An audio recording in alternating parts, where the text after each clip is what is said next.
नमस्कार। हम लोग ज्ञानेश्वरी नृत्य पाठ में आज 59 से 65 तक ओवी देखने वाले हैं। 59, या देहाची हे दशा आणि आत्मा तो एथ ऐसा पै नित्य सिद्ध अपैसा अनादिपणे। यहाँ 13वें अध्याय में गीता के 1107 और 1106 कहीं किसी ज्ञानेश्वरी में आई है। तो इसका मतलब है कि इस देह की ऐसी दशा है, आत्मा तो नित्य है लेकिन देह और ये सारी प्रकृति आती और चली जाती है। आत्मा अनादि है, सिद्ध है, अपने आप परिपूर्ण है, लेकिन देह और अपने जैसे बहुत सारे देह, बहुत सारी प्रकृति, बहुत सारी चीजें आके चली जाती हैं। ठीक है, इसका शब्दार्थ है इससे। ठीक है, अभी इन्होंने इसका मतलब क्या दिया है, देखिए आप।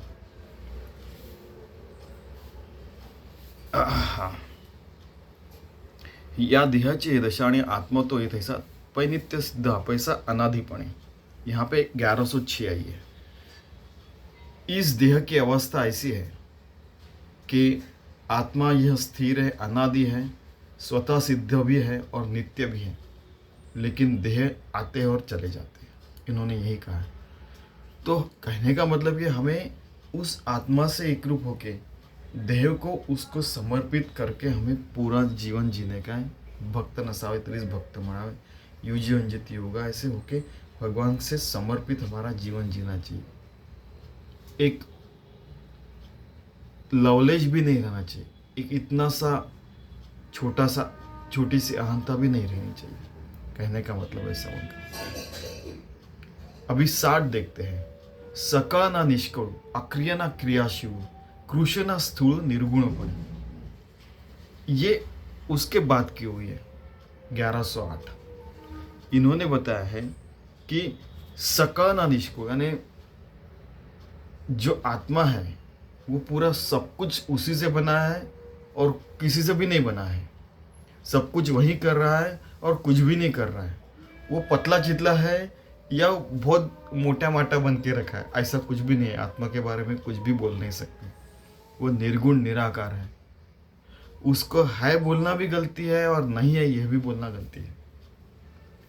मराठी में उसके ऊपर आरोप किया है, ऐसे कहते हैं कि आत्मा है ही है और नहीं नहीं है, यानी है भी और नहीं है। ये द्वैत के परे है आत्मा, कहने का मतलब है। ठीक है, तो एक बार इन्होंने क्या अर्थ दिया वो देखते हैं। सकळु ना निष्कळु, अक्रिय ना क्रियाशील, कृश ना स्थूल, निर्गुणपणे। ठीक है, जो आत्मा है वो निर्गुण रहने के कारण उसका कोई भी हम उसका ऐसे कुछ भी तोड़ के ऐसे खा नहीं सकते, तोड़ के उसको कुछ भी नहीं कर सकते। वैसे किसी का देह है तो उसको कह नहीं सकते कि वो आत्मा से ऐसे टूटा हुआ और उसका देह है, ऐसा कुछ नहीं कह सकते। हर व्यक्ति, हर शक्ति, हर देह आत्मा से एक रूप है ही है। उसको पता चले या नहीं चले, अथवा भाग रहित, ऐसा इनका कहने का है। वो कर्म रहित है या कर्म कर रहा है, वो बारीक आदमी है, पतला चितला है या मोटे है, ऐसा कुछ भी नहीं रहता। आत्मा जो है वो है ही है। हर व्यक्ति, हर शक्ति में, छोटे वायरस में भी है, बैक्टीरिया में भी है, छोटे कीड़ों में भी है, छोटे पशु पक्षियों में भी है, छोटी वनस्पतियों में भी है, हर जगह है। ऐसी जगह है नहीं जहाँ पे वो नहीं है। इसीलिए ये खुद उससे, आत्मा से एकरूप होके इसका देह जो है अपना परिपूर्ण होके काम करते रहता है। अगली होगी 61। आनंद ना निरानंदू, एक ना विविधु, मुक्त ना बद्धू, आत्मपणे। 1111 कि जो आत्मा है उसको हमने बचपन से सुना है कि आत्मा कैसा है, तो सच्चिदानंद रूप परमात्मा है। वो सत्य है, चित्त है, आनंद है, वो आनंद रूप है। लेकिन आत्मा को ये सद बोलना, चिद बोलना, आनंद बोलना या निरानंद बोलना या आनंद नहीं है बोलना, ये भी उसको कह नहीं सकते, वो ये सारे शब्दों के परे है। एको हम भविष्यम, एक ना विविधो, एक है या बहुत सारी चीज़ों में है, ऐसा भी वो आत्मा नहीं, इन सारी चीज़ों के परे है। वो ना मुक्त है ना बद्ध है, एक है ना विविध है, वो आत्मपण है, यानी अपने आप से एक रूप है और हर जगह, हर शक्ति में, हर व्यक्ति में, हर क्रिया में है, हर जगह है। लेकिन वो क्रिया शुद्ध रहनी चाहिए। शुद्ध परमात्मा से एक रूप होने के बाद जो क्रिया होती है वो शुद्ध ही होती है। हम सारे रूल्स रेगुलेशंस फॉलो करते हैं और तभी वो सारी जो क्रिया है वो पता चलता है कि अरे ये तो आत्म क्रिया है, ये आत्म क्रीड़ा है, ये शुद्ध भाव से की हुई क्रिया है, ऐसे पता चलता है। कितना सुंदर बताया देखिए। ठीक है, अभी 62 ओवी ते परम तत्व पार्था होती ते सर्वथा जे आत्मानात्म व्यवस्था राजहंस, यानी कि जो जो आत्मज्ञानी व्यक्ति है वो आत्म चीज़ क्या है और अनात्म चीज़ क्या है, अच्छा और बुरा क्या है, श्रेयस क्या है, प्रेयस क्या है। जैसे राजहंस, जैसे दूध का दूध पी लेता है और पानी का पानी छोड़ देता है, अगर पानी और दूध मिक्स कर लिया तो। ये जो हुई है वैसे, यानी वैसे वो आत्मज्ञानी व्यक्ति जीता है कि अच्छी चीज़ें करता है, जो मानवीय व्यवहार में आते वही चीज़ें करता है, बुरी चीज़ें नहीं करता है। ठीक है, ये जो ओवी है वो 34वें जी जो श्लोक है 13वां अध्याय में, उसके ऊपर आधारित है। क्षेत्र क्षेत्रज्ञ जो होता है, ये आपको पता होंगे, क्षेत्र क्षेत्रज्ञ योग वाला अध्याय।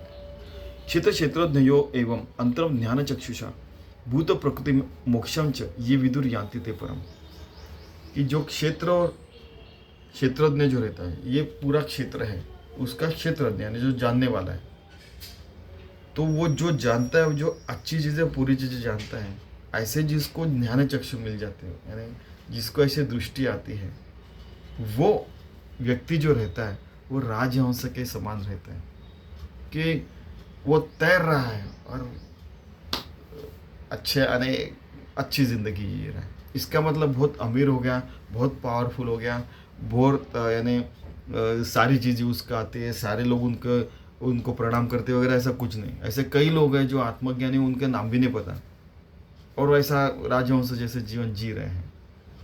भूत प्रकृति मोक्षंच ये विदुर यान्ति ते परम, कि अच्छी चीज़ें बुरी चीज़ों का अंतर उनको पता चलता है। शूरस्य धारा निशिता दूरत्या, वो तलवार की बात के ऊपर चलते उनको पता चलता है कि ये बुरी चीज़ें वो करना नहीं, अच्छी चीज़ें करना, और सीधा चलते रहते हैं। और जो नित्य मुक्त रहते हैं, आत्म वस्तु ही करते हैं, अनात्म वस्तु में वो जाते नहीं और ज्ञान दृष्टि से जीते हैं, और वो हरदम परम पद में रहते हैं, योगी होके रहते हैं। विभक्त नसावे तरीस भक्त म्हणावे, यानी भगवान से एक रूप होके रहते हैं। भगवान से जो टूटते नहीं उसी को भक्त कहते हैं। ऐसी पूरी सुंदर जिंदगी वो जीते रहते हैं, और वो जो अवस्था रहती है उस अवस्था में वो सारे ये व्यवस्था में जिंदगी जीते, ऐसा उनका कहना है। कितना सुंदर है देखिए।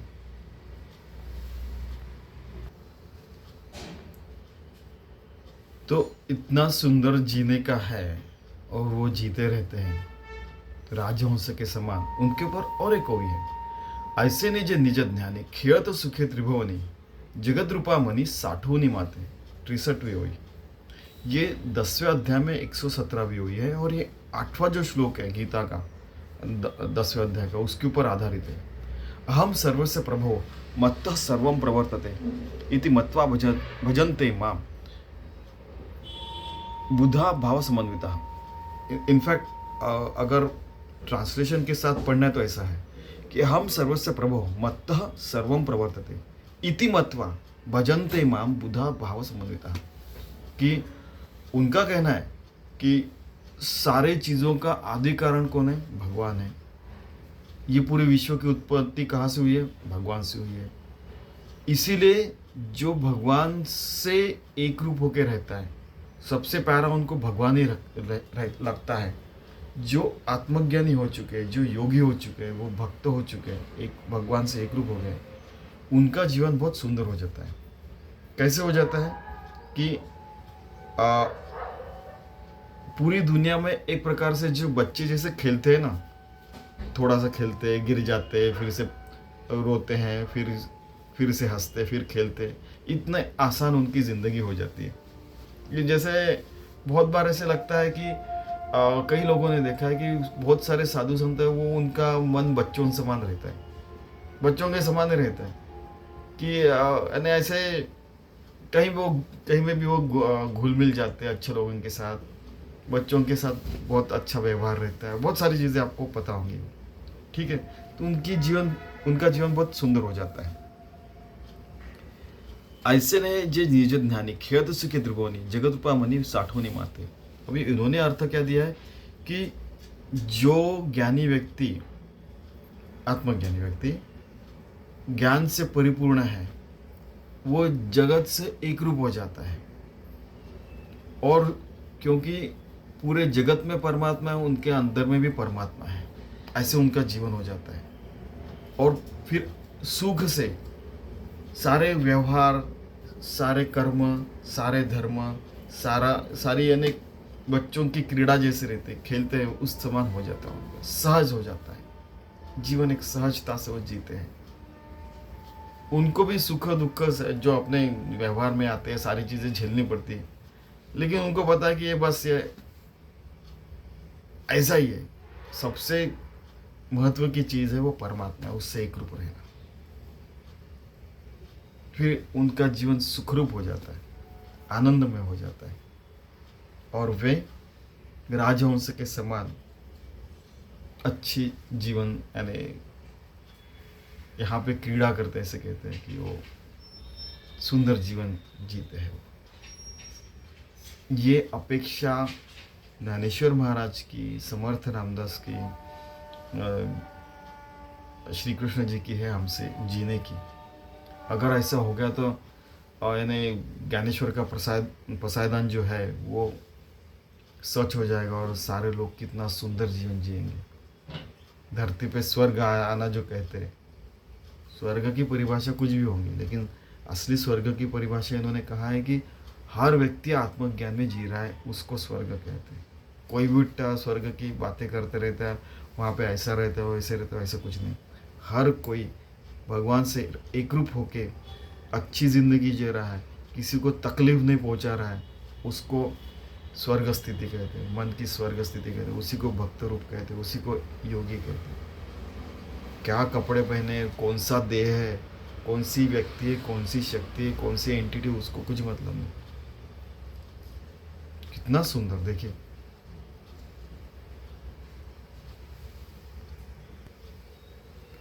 ऐसे जो व्यक्ति है, जो आत्मज्ञानी है, भक्त है, योगी है, उनकी बुद्धि कैसे होती है देखिए, उनका मन कैसे होता है, उनकी क्रिया कैसे होती है देखिए आप।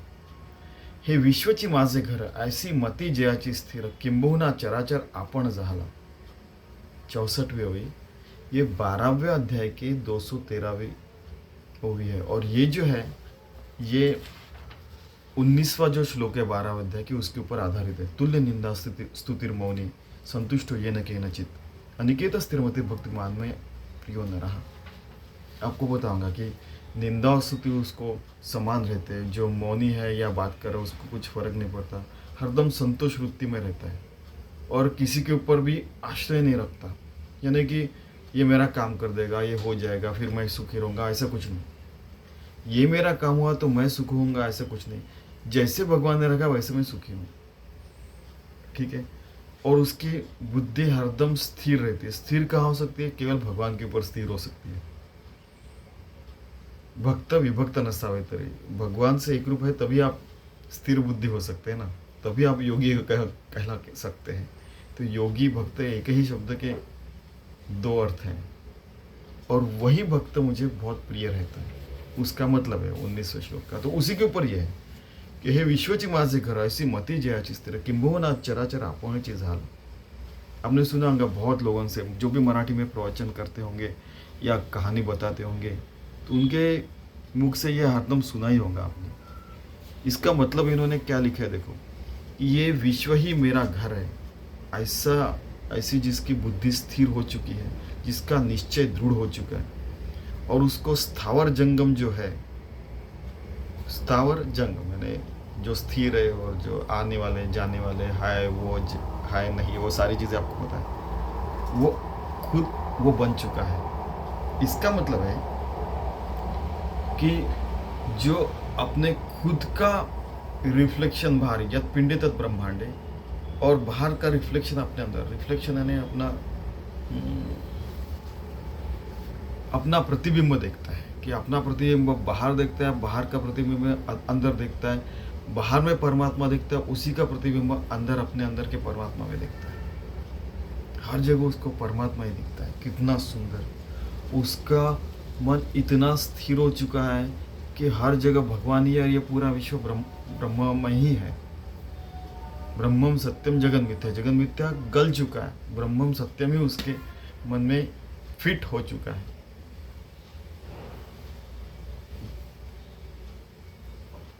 जबरदस्त। हाँ?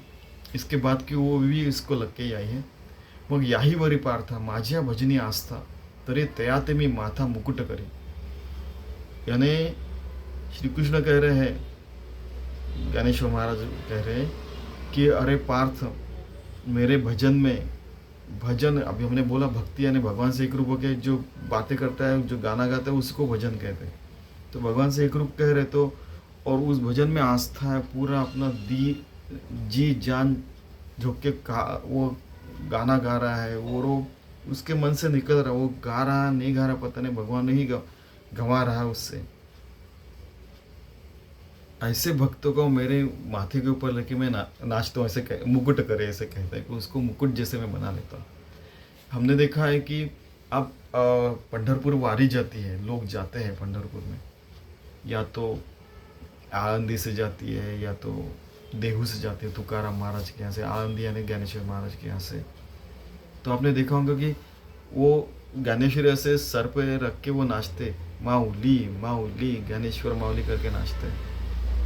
तो वैसे वो भक्तों को मैं अपने सर के ऊपर बिठा के नाचता हूँ, ऐसे भगवान कह रहे एक प्रकार से, या तो उसको मैं अपना मुकुट बना लेता हूँ। जैसे भक्त प्रहलाद भक्त शिरोमणि कहते, शिरो है ना, शिरोमणि यानी ऐसे पता होगा तो, मुकुट का जो शिरोधार है, वो जो मणि रहता है, ऐसे वो भक्त प्रहलाद के बारे में कहा जाता है। तो वैसे वो भक्तों को लेके मैं उसको अपना मुकुट बना लेता हूँ। इन्होंने उसका मतलब क्या देखा है, देखते हैं हम लोग। मुकुट करी 40 ना, अर्जुन इतक्या असूनही आणखी ज्याची माझ्या भजनाच्या ठिकाणी आस्था असते, तर त्याला मी आपल्या डोक्यावरचा मुकुट करू, कि मेरे भजन में जिसकी आस्था है उसको अपने माथे का मुकुट बना लेता हूँ। ऐसा उनका ट्रांसलेशन दिया है। कहने का मतलब है कि हम हर व्यक्ति, हर शक्ति, हम सब लोग भगवान से एक रूप होके अच्छी ज़िंदगी जी सकते हैं। इतनी सुंदर कि जैसे स्वर्ग की संकल्पना है कि हर कोई अच्छा काम कर रहा है, कोई बुरे काम कर ही नहीं सकता, हर कोई अच्छी ज़िंदगी जी रहा है, हर कोई भगवान के आनंद में जी रहा है। प्रसादान में जो भी दिया है वो सारा बिल्कुल अस्तित्व में आ चुका है। ऐसी जिंदगी जीनी चाहिए। चलिए हम ऐसे सुंदर जिंदगी जीने का प्रयास करते हैं, जिससे हमें हर घड़ी, हर क्षण भगवान की याद रहे, भगवान से एक रूप होके वो हम सारे काम करते रहें, योग रूप होके, भक्त रूप होके हमारा जीवन अच्छे तरीके से हम जीते हैं। और वही अपेक्षा ज्ञानेश्वर महाराज श्री और श्री कृष्ण जी का, आपके सारे सद्गुरु साधु संतों का भी है। ये हर व्यक्ति, हर शक्ति क्या कर रहे वो नहीं इम्पोर्टेंट, ऑफिस का काम कर रहे क्यों कर रहे, घर का काम कर रहे क्यों कर रहे, हर चीज़ के पीछे में एक भगवान कार्य समझ के करने का। बाद में पता चलता है कि अरे, कई बार ऐसा होता है कि अरे यार वो तो ज्ञानेश्वरी पढ़ रहा है, मैं यहाँ पे क्या फालतू काम कर रहा हूँ, ऐसा नहीं। जो काम आया है वो काम भी भगवान ने दिया है। अभी मेरा एक दोस्त है, उसको यानी कोई भी किताब आया तो उसका रिव्यू लिखने का काम रहता है उसका। किसी को कोई भी फालतू मूवी है उसका रिव्यू लिखने का काम रहता है। किसी को कचरा साफ करने का काम है, कोई खेती बाड़ी कर रहा है, कोई कुछ बिजनेस कर रहा है, कोई फालतू चीज़ों में भी है बहुत सारे। वो बोलता है अरे क्यों आया मैं यहाँ पे, लेकिन आपने ही कहा था सरकारी जॉब चाहिए, और वो बड़ा है ना तंग आ चुका है। सरकारी जॉब करके मैं आया, लेकिन तंग आ गया था वो। बाद में छोड़ दिया, फिर उसने कुछ अपना शुरू कर दिया। तो जो भी अपने को काम दिया गया वो भगवान का कार्य समझ के करने का। कहने का मतलब है कि उसी से अपनी ज़िंदगी सार्थक हो जाएगी। तो ऐसे हम सार्थक ज़िंदगी जीने का प्रयास करते हैं, जिसके जैसे हम लोग राजहंस जीता है, साधु संत जीते हैं, भक्त जीते हैं, योगी जीते हैं, वैसा हर व्यक्ति, हर शक्ति, हम भी वैसी ज़िंदगी जी सकते हैं। वैसे ज़िंदगी जीने का प्रयास करते हैं हम लोग। धन्यवाद।